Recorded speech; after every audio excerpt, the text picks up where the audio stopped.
buenas tardes, gente. This is, as always, Isidro Montalvo Espinosa, broadcast coordinator for Liga Nacional Puertorriqueña en Vivo. We're bringing you a game from the third day of the 1906 Copa Mundial. Today, the Bûcherons of Canada take on nGlas, the Irish boys in green. This ought to be a hell of a match. You can see here there are plenty of good hitters on both sides of the lineup, not the least of which is special prospect Eto'o Shirley, who has made second base for Ireland, his choice in the tournament. Big names, guys that we've seen in all sorts of action so far. And two pitchers who are on, I think it's safe to say, opposite ends of their careers. Ryan Joseph, literally twice the age of Lennon Robertson. And both of them about as successful in their careers where they have plied their trade. We'll get into that in a little bit. We're still at Estadio Victor Nieves, attendance 3,100, so it's trending up a little bit. Cloudy with the wind blowing out to center field, and with the guys that we appear to have in center, Rob McCarthy and Gary Dwyer. I'm sure they have already studied that and they know what's up because, boy, we did not expect this to be such an overmatch for the Irish side. As the visiting team, we knew they were good. We did not expect them to be this completely outclassing the opposition. So we're going to head down to the field.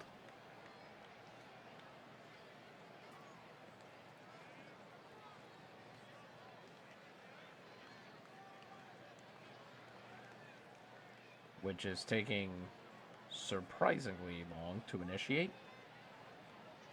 And after we read the starting lineups, we'll get moving. This ought to be an exciting match full of everything that you want from Liga Nacional Puertorriqueña Universal Baseball. You want interesting hits, you want good base running, you want the odd bunt. That should all be present today. So what do you say we get started? First, the starting lineup for the Bucherons de Canada, also known as the Canada Lumberjacks, if you're one of them Anglophones. Leading off and playing shortstop from the Quesiteros de Isabela, and wearing the incredibly high number for a shortstop, 94, Arnold Wilson. Batting second, the designated hitter from the Lecheros de Bayamon, number 42, Jonah Adamich. Batting third and playing right field from the Hechiceros de Guayama, number 17, John Barnes. Batting fourth and playing first base from the Pepinos de San Sebastian, number 7, Tom Swires. Batting fifth and playing third base from the Rebeldes de Moca, I believe our first Quebecois player, though I could be wrong, Rich Lesage, also nicknamed on this very broadcast as Clever Dick. Batting sixth and playing center field from the Cafeteros de Maricao, number 20, Gary Dwyer. Batting seventh and playing second base from the Guiristas de Peñuelas, formerly of the Lobos de Recibo, and before that of the Steinbeck Mennonites. In the Western and Plains League, it is number 1, Bob Molds. Batting eighth and catching from the Galanes de Ciales, number 68, Brian Drover.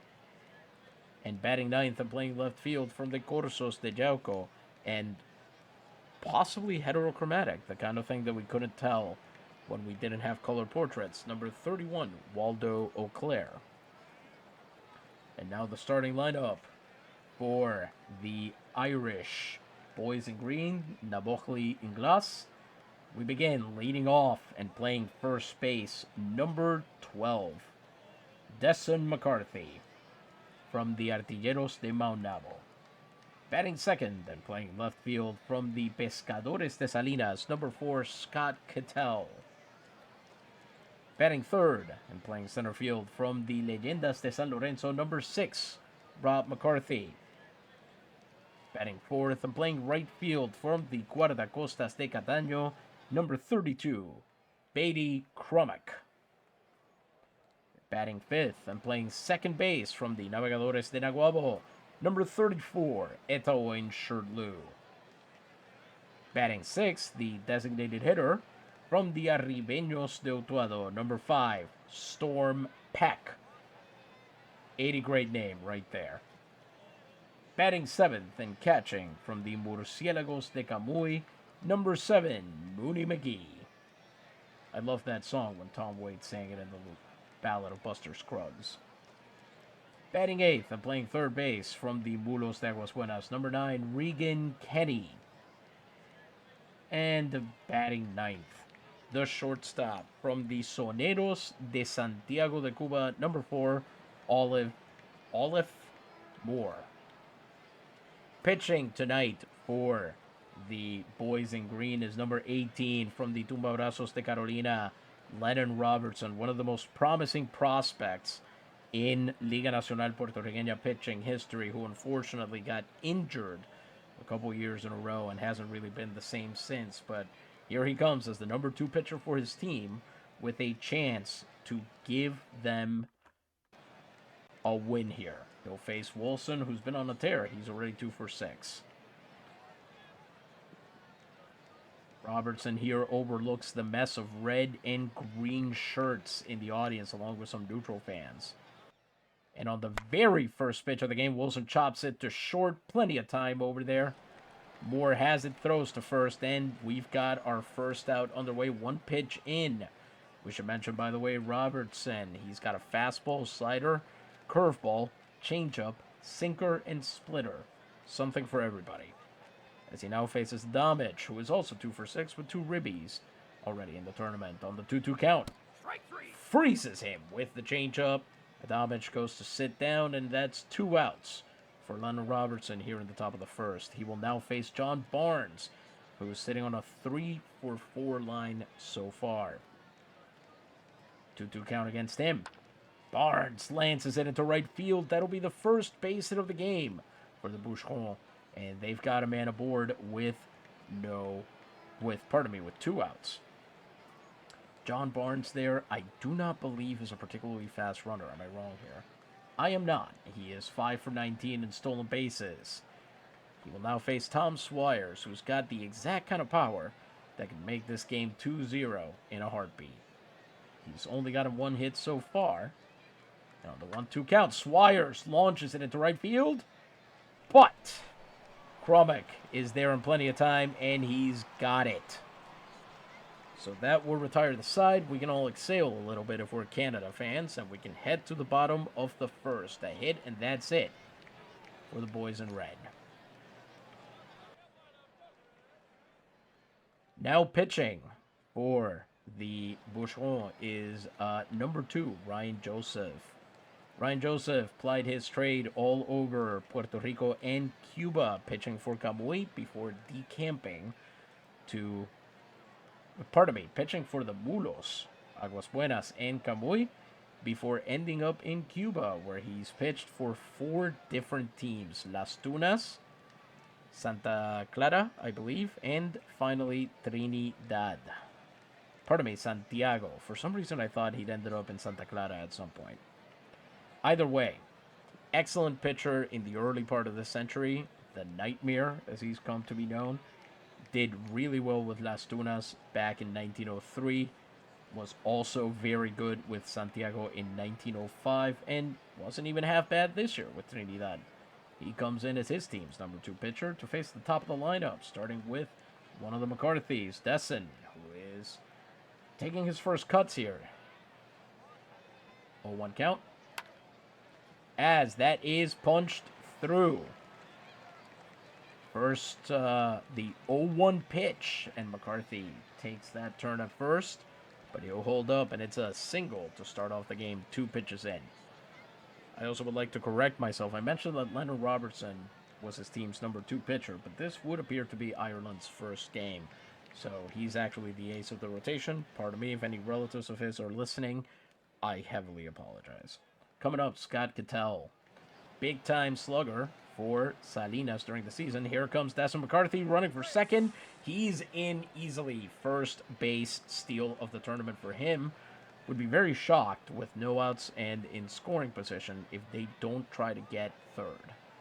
Do they fear Brian Drover's arm? That's a good question. They should, but are they going to? 2-1 pitch. Cattell fouls off the bunt. It's 4 pitches in, and he's got 2 strikes on him. Full count. Cattell hits it to the shortstop. They're going to retire him at home, or pardon me, at first. Wilson to first baseman Swires, but the first run of the game could make it to just 90 feet away there. McCarthy with McCarthy at the plate. This time it's Rob for San Lorenzo. Joseph pitching to him with a man on third and 1 out. McCarthy grounds that out to short, and they will indeed score that run. RBI ground out. Very common way to score runs in this tournament so far. McCarthy retired for out number 2. The bases are now empty for Beatty Krummack, who's got to extend the inning. Joseph, 9 pitches in, but it's Ireland who leads 1-0 after that at-bat. McCarthy getting the job done there, getting off the plate in a hurry, and forcing Wilson to throw to first. Krummack on the 1-0 count. Launches it into center field, but on very weak air. Dwyer has it, and we are through 1 inning.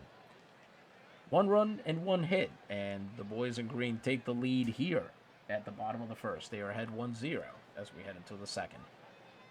Leonard Robertson, 17 pitches over that first inning, a hit and a strikeout.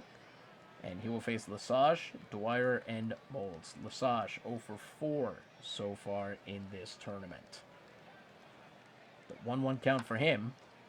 Fly ball, center field. Plenty of time for McCarthy to get underneath it on the 1-1 count there. And he's got it for out number 1. All sliders from Leonard Robertson during that at-bat. Should also be pointed out, if you've never watched the game with Canadian players from this era before, these are the reason they're called the Bucherons, or Lumberjacks. That is a term in the Liga Nacional Puertorriqueña for guys like Lesage, Swires, let's see, what other class? Molds, certainly, and Drover, a sort of more embryonic example, but guys who emphasized hitting the heck out of the ball when they could get to it. They fundamentally revolutionized the art of hitting in the Liga Nacional Puertorriqueña, because until they arrived, nobody really thought that home runs were a thing. There are reports of games in the 1890s where a player hit one and fans were confused as to what had happened and why the outfielders didn't try to catch it. So with 1 out and the base is empty, here comes Gary Dwyer, also 0 for 4, though he appears to have drawn a walk at some point. Hard crack of the bat into center field. McCarthy chasing it down, though, and he's got it. Good catch on the run. Sounded great off the bat. But unfortunately, McCarthy's glove out there would not be denied. 2 outs, bases remain empty for Bob Molds, who is 2 for 5. Leonard Robertson, 23 pitches. He's only needed 6 to sit down the first 2 batters here. And here on the first pitch to Molds. That is lined out to center field. McCarthy handles all 3 outs in the inning. And Canada gets nothing across on 7 pitches from Leonard Robertson. We head into the bottom of the second, and the Irish have a chance to pile on Ryan Joseph, who's already thrown 11 pitches in this game to give up a hit and an earned run. He'll face Shirley, Peck, and McGee. Shirley on the 2-2 count. Hits that one on not quite a line drive, more of an arc, but Swires able to run back a little bit there. Good catch. Running behind him, his position, then turning around and grabbing it, and that's out number 1. Here comes Storm Peck. 1 out, base is empty. Peck, one of the big discoveries of Utuado in the early 1900s, along with Nick Gordon. Ball 4 there. He draws the first walk from Joseph, who will now face Camuy catcher Mooney McGee. 1-0 count. There he goes. Peck taking off for second, and he is easily there. First stolen base for him, second stolen base for Ireland, for hÉireann here in this tourney. 3-1 count. McGee chops it to first. Swires takes it himself unassisted for out number 2. but Peck makes it to third. The real question is, Regan Kenny going to be able to deliver here? Regan Kenny, a player I am less familiar with, but did quite well in his rookie season for the Mulos. Does he come through here? Great hitter with also awesome defensive power, and the answer is that he does not. Tom Swires catches it, takes it back, and Ireland would just get that walk to storm Peck. We are through 2. They remain ahead 1-0. Let's watch that again. Tom Swires with some great first base defense. Not exactly his calling card, but he does a good job here to prevent any of those runners from getting past him. Brian Drover will lead off the top of the third. He's 1 for 5 against Lyndon Robertson. 2 innings pitched, a hit and a strikeout over just 24 pitches. They're going to need to start seeing more out of him. Drover there does his best, but it's another fly out to center field, the 4th in a row. A changeup that he got underneath there, expecting probably a heater. Here comes Waldo Auclair, who is 0 for 1 on the day. Pardon me, 0 for 1 in the tournament. 0-1 count. Auclair chips it to short over there. Moore to McCarthy, and that's out number 2. Easy peasy ground out. That turns over the lineup, and here comes Arnold Wilson, who is indeed 0 for 1. 3-0 count for Wilson, hitter's count, and he takes advantage of that. Swings away, hits it against the wall in center field, and with 2 outs, Arnold Wilson is breaking for third. He's going to have a slide-in triple. Extra base hit, the 2nd of the game for the Canadians, and he's in there. That's his 2nd triple of the tournament. Well done to shoot that one past the fielders. He splits the gap effectively. Kromek has to make that throw on the run and goes to the relay man. There's no way that was going to be in time. And the tying run now 90 feet away for Jonah Adamich. He is 0 for 1 on the day. He went down on strikes the last time. This time, he gets the job done. Fires it right to the same spot, and this could be back-to-back triples. Oh, Adamich holding up at 2nd. So it'll be a triple and a double, an RBI. 2-base hit for the designated hitter, and the Bucherons have tied the game. It is 1-1 as the Canadians use a little bit of contact hitting there and take advantage of the cavernous dimensions of this ballpark. Barnes comes in with a go-ahead run at 2nd. He's 1 for 1 on the day. Can he take advantage? Nope. Sends it to Short Lou, who's got all the time in the world to throw him out at first. Canada puts together a run out of 2 hits, strands the runner, but they have tied this game, and now Ireland must respond, starting with Olive Moore, taking his first swings against Ryan Joseph, who is through 2 innings on 29 pitches. He's allowed a hit, an earned run, and a walk. Let's see what Moore does with him. Wow, takes him to a full count, but in the end is only able to knock one loose into easy center field distance. Gary Dwyer making that catch out there for out number 1. 7 pitches, though, off of Joseph. Well done. Lineup turns over, and here comes the first of the McCarthys. He's 1 for 1 on the day. Stole a base, too, and I believe ended up scoring that run.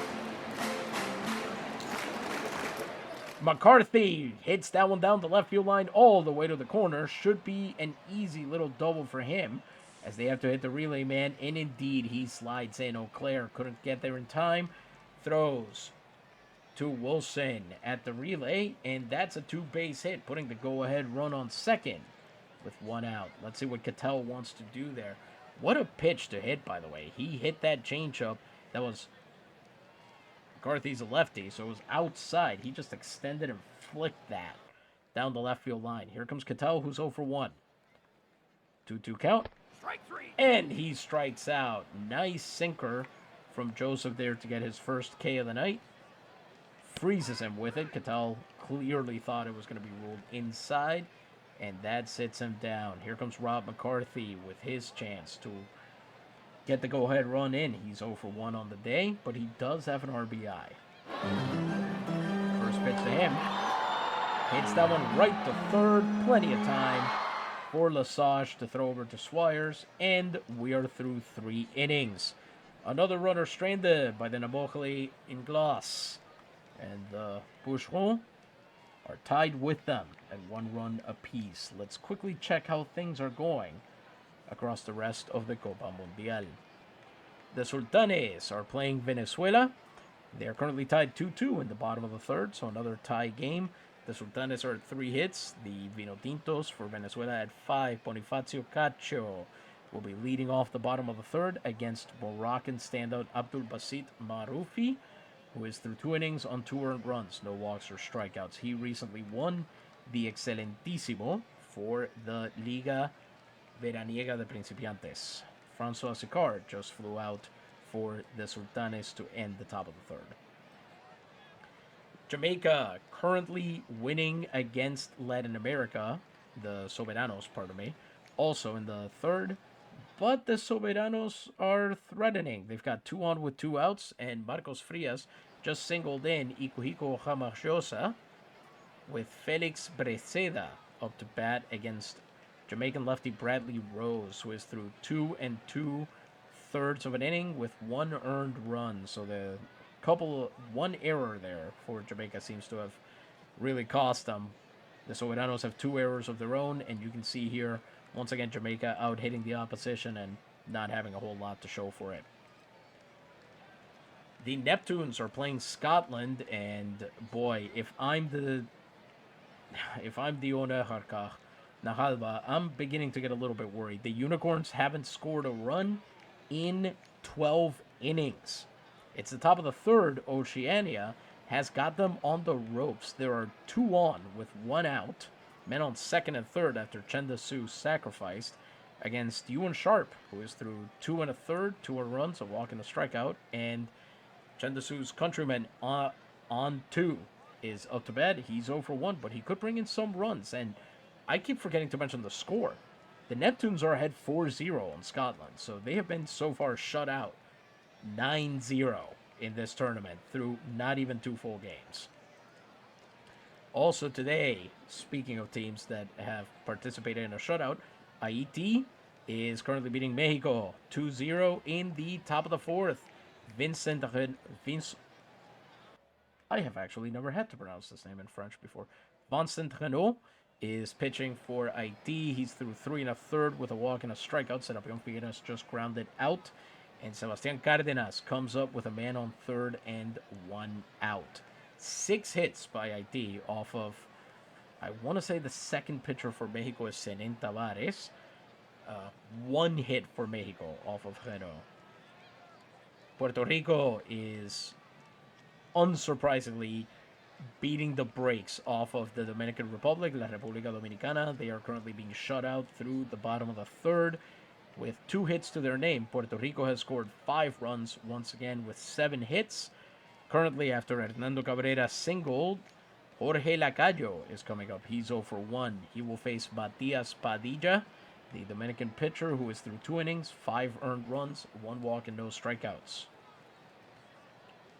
Those are the other games going on. Let's get back to this one in the top of the fourth. Leonard Robertson, 36 pitches, over 3 innings, 3 hits, 1 run, 1 strikeout. Faces Swires, Lesage, and Dwyer. Swires 0 for 1 on the night, and here on the 1-0 count, hits one up the middle, gets just enough air to get it past Sherdlou, and that is a leadoff single. Canadians have their 4th hit of the game, and here comes Clever Dick. He's 0 for 1 as well, and on the first pitch to him, it's a liner down the right field line. Beautiful base hit by Rich Lesage. That should, at the very least, get both of them into scoring position. Swires goes to third, and it's a double for Rich Lesage. Cromack there having to play it on the bounce. Gets the relay in, but not in time. They are both on. With no outs, this could be a lot of trouble for Robertson, with Dwyer up next. 2 on and no outs. 2 count. Dwyer with the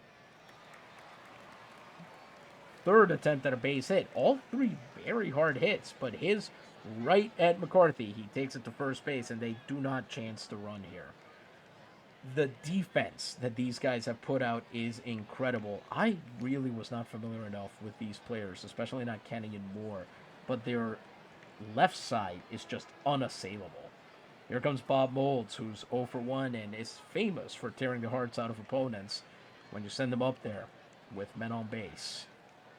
Here on the 0-1 count, after that line out to McCarthy, he is successful here. Punches it through to Krummek, and both men go on a running expedition. Both are safe, and Bob Moulds puts the Bucherons ahead 3-1. A soft little Texas leaguer that nobody predicted was going to land. It falls to Krummek once again, and by the time he can get that throw off home, both men are easily at home plate. The Canadians take the lead here in the top of the fourth and still have a man on second with 1 out threatening for Brian Drover. Pardon me, he's 0 for 1. Hits that one to Moore at second. He throws over to first. And Drover is retired. That's out number 2. Robertson has thrown more pitches in this inning than he has in the entire rest of the game. He faces Waldo Auclair, who's 0 for 1. On the 1-2 count, Auclair puts one in. Will Moulds round third and go for the score. Big throw from Krummek, and he got him! McGee tacks him out, and the Bucherons advance is stopped at 2 runs on 4 hits. Canada has nonetheless jumped out in front, but what a play. A single from Auclair. Moulds not the fastest runner in the world, but they weren't expecting Krummek to get that throw off so soon, and he is out at the plate. We head to the bottom of the fourth. Ireland with another chance to respond against the Nightmare. Ryan Joseph threw 3 innings, 2 hits, and a run, a walk, and a strikeout on 43 pitches. Beatty Krummek, who just pulled that hero play out of his butt to finish that inning, has to come up here and do something for his country. He's 0 for 1 on the day, and on the 1-1 count, that's not going to cut the mustard. He chops it to Joseph himself, who throws him out at first. Antoine Cherlou, 0 for 1. Can he do any better? Well, AB-wise, he takes Joseph to a full count, but it's a line out. Oh, Wilson drops it! That's a big-time error if they can take advantage of it. He chops it to the shortstop, and Wilson can't hold on. And let's see if they'll make them pay. Here comes Storm Peck, who drew a walk last time. There goes Cherlou trying to steal, and he's in there. That is the 3rd Irish player to steal a base in this game. No Canadians have tried it yet. Storm Peck, who drew a walk last time, could get something going here. So 1-1 count with 1 runner and 1 out. He flies out to center field. That's an easy enough catch, and Cherlou does not tag up. He doesn't want to challenge Dwyer. So here comes Moody McGee as the last chance in this inning for his ball club to get something going. He's 0 for 1. He hit one to first base last time he came up. Here he chops it right back to the pitcher, and Ryan Joseph puts us through 4 innings. Canada's error doesn't hurt them. They remain in front 3-1 as we head to the 5th. And this ball game has so far, surprisingly, gone their way. 7 hits to just 2 for the Buachaillí nGlas. The Bucherons take the top of the 5th against Leonard Robertson, 53 pitches now. So in that last inning, he threw 29. Over 4 innings, 7 hits, 3 earned runs, and 1 strikeout. He'll face the top of the lineup, starting with Wilson, who already hit a triple off of him. Wilson takes Robertson to a full count, but then pops it out into foul territory. Here come the first baseman, McCarthy, and McGee almost colliding on that route. Luckily, McGee saw the danger and stepped it up a little bit, perhaps. Got out of the way. McCarthy makes the grab, and that's out number 1. Here comes Adamich with 1 out, and the base is empty. He was the one who tied the game with a double. And here he grounds out to third. Regan Kenny has it, throws to McCarthy at first, and that's out number 2. John Barnes comes up next. 1 for 2 on the day, and on a 2-0 count, flies out over second base. Cherlou has it all the way. Calls for the can of corn, and they retire the side. Good rebound inning from Leonard Robertson here in the top of the 5th, especially after getting that changeup right down the middle to Barnes and not paying the price. So we'll head into the bottom of the fifth, and once again, the Irish have a chance to respond here. They are down 2 runs against Ryan Joseph, who is at 60 pitches over 4 innings, 2 hits, an earned run, a walk, and a strikeout. Kenny, 0 for 1 on the day. And this is when they choose to call a rain delay. 15 minutes, nothing huge. And Kenny, 0-1 count. He flies that one out, and it's Wilson who'll go catch it. Shortstop, flying behind to short center to get it. That is out number 1. The bases remain empty for Olive Moore. 2-2 count. Launches that one into center field, but Dwyer has plenty of time to run it down and get it. Good at bats, but they are so far not ending well for the players. Here comes the first of the McCarthys. He's 2 for 2 with a double. Another full count for Joseph. But again, he manages to end it with weak contact. Holds to Swires, and they end the 5th. Ireland can't get anything across here in the bottom of the 5th. And we go to the 6th inning with Canada still ahead, 3-1. Leonard Robertson, 66 pitches over 5 innings, 7 hits, 3 runs, 1 strikeout. Tom Swires, 1 for 2 on the day, followed by Lesage and Dwyer. Swires and Dwyer. Lifts that one into left field. Ketel running way to his left. Coming in, and he's got it as he calls off Rob McCarthy. 1 out. Bases remain empty for Rich Lesage, who is 1 for 2. He finally got his first hit of the game as he hit that double. Here he chops it again to Moore, who is able to throw over to Desson McCarthy and get the out. And here's Gary Dwyer, the center fielder who has bedeviled the boys in green all this game. He's given them so much trouble. He cracks one hard on the 1-0 count to center field, and it bounces off the top of the wall. You'd have to be a 10-foot tall center fielder to get to that in time, and it's a 2-out triple for Gary Dwyer, which I believe to be his first hit of the tournament. I could be wrong about this, but almost gone. This could have been a 4-1 game, but with the way it's been going, when Canada gets those extra base hits, they take advantage. And here's Bob Moulds, who's already batted in 2 runs and got a hit today. Hits that one on the line out, and that will indeed bring in a 3rd run. Dwyer will score. It's an RBI single by Bob Moulds into short left. And Canada is now up 4-1. Not exactly the result the Irish were hoping for on that pitch. A curveball up and in, and Moulds simply smashed it. Tried his usual power stroke and couldn't quite get it into the air enough, but it didn't matter. Here comes Drover. He's been held to no hits today. 2 outs, man on first, and here he chips it to Shirley, who should have ended the inning there, but instead he drops the wet ball.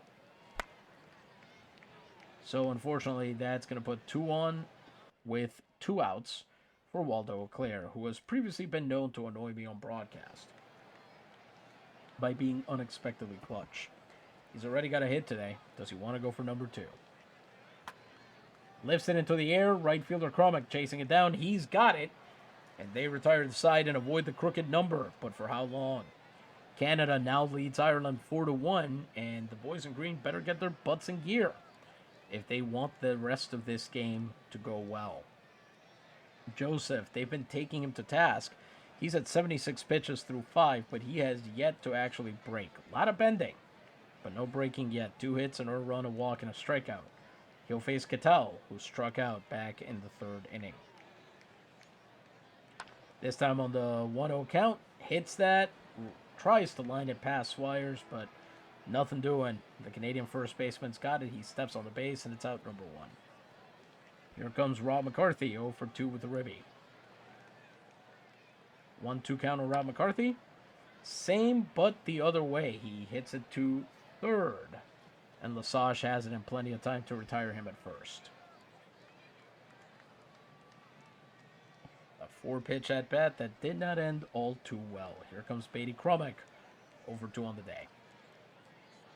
Once again, has to extend the inning. And once again, he can't do it. All 3 have been ground outs right to the corners of the infield. Ireland unable to put anybody across. Here in the 6th inning, the Bûcherons remain in front 4-1. Before we continue, let's check on the other games, and lordy lord. Well, those of you who are Vinotintos fans should be happy. In the bottom of the 5th, Venezuela is leading the Sultanes 9-2. That is brutal. The bases are still loaded with 1 out, so Marufi has been chased from the game. Bonifacio Cacho just walked to make that happen, and Inocente Chavez is up with the bases loaded in that 1 out against Laurent Dumoulin, who has pitched 1 out, no earned runs yet, 2 walks, and no strikeouts. Dumoulin from the Mulos organization is not exactly who you put in a game that you think you can still win. Venezuela has 14 hits to the Sultanes' 5, and no errors to the Sultanes' 1. That'll be a fun score to take a look at later. The Jamaicans have held on to their lead and, in fact, increased it. They're at the bottom of the 6th in what, frankly, a game we wish we were watching. Right now, in the bottom of the 6th, Luis Salazar is pitching for the Soberanos against 1-1 center fielder Kieran Michael from the Camuy organization. Jamaica is up 8-5 with 25 hits between the 2 teams, 3 errors from the Soberanos and 1 from the Scorpions. And the Oceania-Scotland game remains in the exact same rain delay it was, which is very funny. The Neptunes are therefore still ahead 4-0. Oh, pardon me, forgot that there were 2 more games. First, let's go to Haiti, which, hey, good news. The Mexicans, El Tri, have scored a couple runs here in the bottom of the 6th. So now it's a 4-2 game for Haiti. 9 hits for the Grenadiers against 3 for El Tri. Catcher Abdelkrim Renard is facing Seren Tavares, who indeed, through 5 1/3 innings, has allowed 4 earned runs and 2 strikeouts. Gabriel Fieve just grounded out for Haiti, so the bases are empty with 1 out. And for you Borinqueños fans, boy, they are having a tough time. They are facing Efraín Calderón, the Salinas lefty. 5 2/3 innings, 2 walks, 1 strikeout, and Ignacio Gonzalez is up. He's 1 for 2 and represents one of their 4 hits. They are threatening with 2 on and 2 outs, but they are currently down 10-0, so that threat better be carried out very quickly. Puerto Rico has 13 hits to the Quisqueyanos' 4. All right, now I think I can say with some authority we've looked through all the games. Time to get back to the one we're watching. Arnold Wilson at the top of the lineup, 1 for 3. Faces Leonard Robertson, who over 6 innings and 82 pitches has allowed 9 hits, 4 runs, and 1 strikeout. Wilson, Adamich, and Barnes will try to chase Robertson from the mound here. And Wilson not making a great attempt. As it's McCarthy who brings it down. Jonah Adamich comes up next. He's 1 for 3 with an RBI. The game-tying run batted in a while back, but he grounded out to Kenny back in the 5th. And here it is to McCarthy of first, who gets it and takes it back to the bag. Out number 2. 3 pitches so far for Robertson. Let's see how he puts away Barnes, who's 1 for 3. The 1-0 count on Barnes. Into center field, running catch from McCarthy. Canada goes down easy in the top of the 7th. A great catch from Rob McCarthy out there in center field, robbing him not just of a base hit, but probably extra bases. We're just going to let this play out.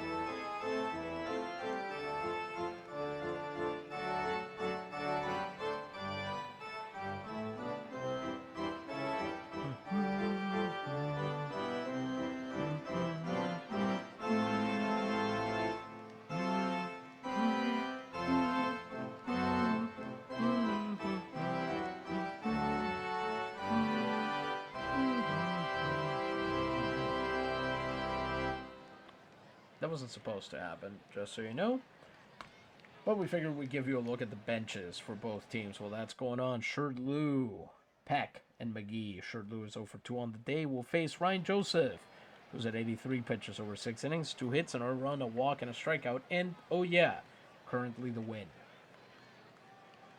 This is probably the last inning where they've got an easy shot to improve their chances. And Sherdloo, familiar with that, with some heroics there, launches a double into left field. Nicely done. Third hit of the game for the Irish. First time they've had something like that happen in a while. All of theirs have tended to be right to fielders, but here, nice little bounce off the wall and a man in scoring position to lead off the game. A 3-run deficit, certainly not insurmountable when you've got 9 outs to work with. Here comes Storm Peck. He's over 1 with a walk. 1-0 count. Sherdloo goes to third. But it's Swires who takes it and retires Peck at first easily. Man on third with 1 out, so they can at least chip away here if McGee can get something out of the infield. He's over 2 on the day. Yeah! Here we go now! Here we go now! Here we go now! That is what he does. Barnes makes the catch. Sherdloo tags up, and it's a sac fly. So they trade an out, a run, and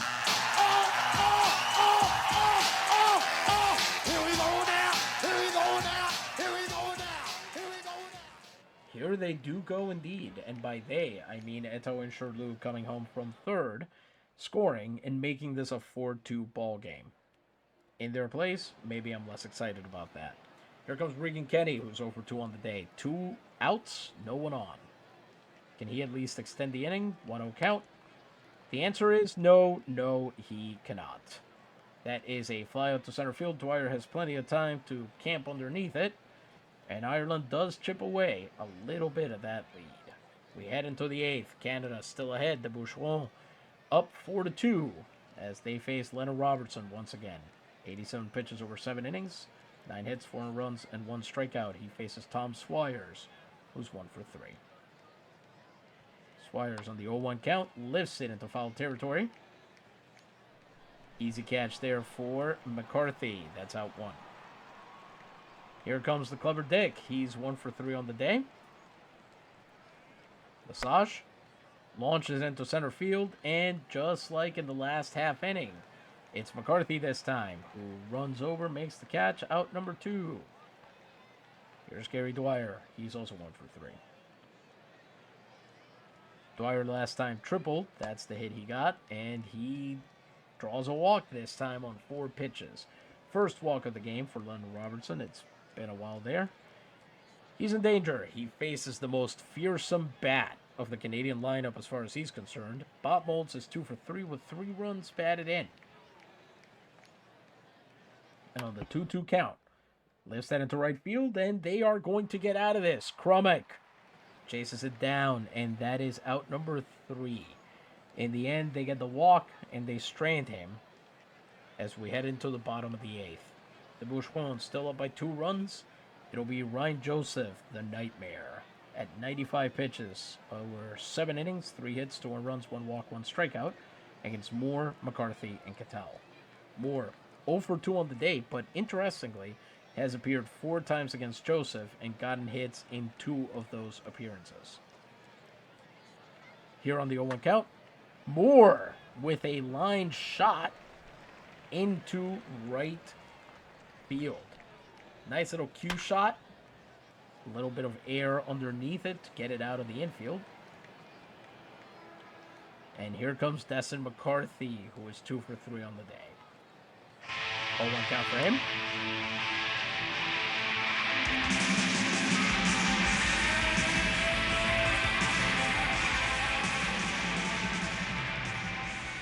Lesage throws from third to second, but they won't get the full double play, just out 1. McCarthy here will try to eliminate that double play opportunity with a steal, I would imagine, while Cattell's at bat. He's 0 for 3. Cattell hits that one to second base. Oof. Moulds once again.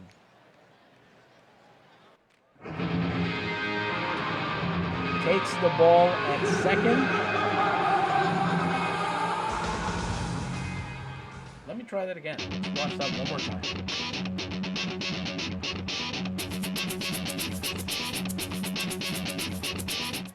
I think the throw doesn't beat him in, but that's what the umpire decided.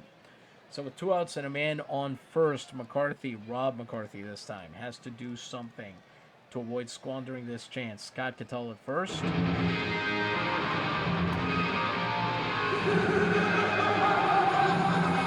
And they can't make it happen. Lesage to Swires. Good play there.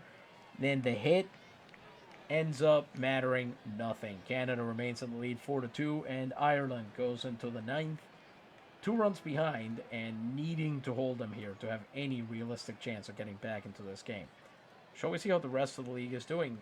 Venezuela now beating the Sultanes 11-2. Palestinian catcher Ziad Mazin is up in what appears to be going to be the top of the 7th against Jonas Corona, the Maracay pitcher, who has pitched 6 innings, allowing just 2 earned runs, 1 walk, and 4 strikeouts. Jamaica has tacked another run onto their 9-5 lead over the Soberanos. It's taken them 4 hits to do that. They now have 19 to the Soberanos' 10. Bradley Rose is through 7 innings, 4 runs, 1 walk, and 2 strikeouts, and it's Nikita De Hoog in for the Soberanos here as they lead off the top of the 8th. That game is going to be a barn burner all the way to the end. The Scottish finally got out of their rain delay against the Neptunes. They probably wish they hadn't, though, because the Neptunes have now doubled their lead by the top of the 4th. They are now up 8-0, and Naguabo lefty Ben Buchanan is going to be starting here as 2 of his teammates have combined to score that 8th run. Wally Balk singled in Min Soo Kim, and now with a man on first and no outs, here comes Tiha Hain, a nice player for the Cerros de Jayuya to make things worse. IT holding on to a 4-2 lead, just like the Canadians in this game. The difference being they are dealing with runners on the corners and 2 outs. Vincent Renault has 4 strikeouts and a walk over his 7 2/3 innings. Serapion Figueras just singled to put him in that situation, and yes, he has 2 outs, but he is facing Sebastian Cardenas, who has an RBI and a hit on the day. And Puerto Rico is on a completely linear growth pattern here. In the top of the 7th, the Dominicans, starting with Adjuntas player Guillermo Garcia, are facing Efraín Calderón, but who the pitcher is doesn't really matter because the Puerto Ricans are winning 15-0 in the top of the 7th. That is a bloodbath, what they're doing there. So now you know how the other games go. And in the top of the 9th, Lennon Robertson trots out to try and hold the Canadians to a 2-run lead. He'll face Drover, he'll face Auclair, and with all good luck, he will only need to face Wilson. Robertson, 8 innings, 9 hits, 4 runs, a walk, and a strikeout over 99 pitches. Drover is 0 for 3. He reached on error last time, and here he strikes out. Robertson finally gets strikeout number 2 on a fastball that Drover swings through. Here comes Auclair. He's 1 for 3 on the day. He goes to a 2-2 count and pops up. Robertson runs over to cover first while Shirtley comes in a little bit, and he's got it for out number 2. Arnold Wilson comes up as another chance for his ball club to extend an inning. He's been pretty good at it, but he can't quite get it past Shirtley, or can he? Yes! Shirtley throws to first, then Wilson is out. So at the very least, the boys in green go until the bottom of the 9th, down only 2 runs against the Ryan Joseph, who by all means should be tired. 103 pitches over 8 innings, 4 hits, 2 runs, 1 walk, and 1 strikeout. Can Crummock, Shirtley, and Peck get the 2 runs they need? Crummock is 0 for 3 on the day. Former Cotorra de Rio Grande, now Guardacosta de Cataño. Crummock on the 1-1 pitch pops up over the infield. Wilson has plenty of time to grab that one. It's out number 1.